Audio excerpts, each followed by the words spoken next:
Today we're going to look at traditional Cadillac tower. So normally we only use the Cadillac or the tower for your areas of opportunity or special needs.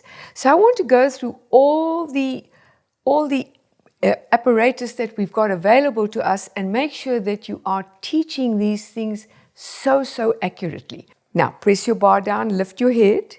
So notice she's got tension on the bar. Roll up with the tension, push it down, push it down, push it down, and sit up tall.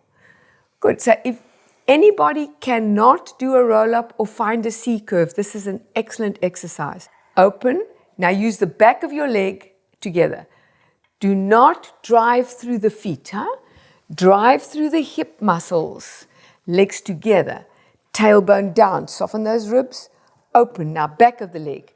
Press together. This needs a lot of effort from the right places.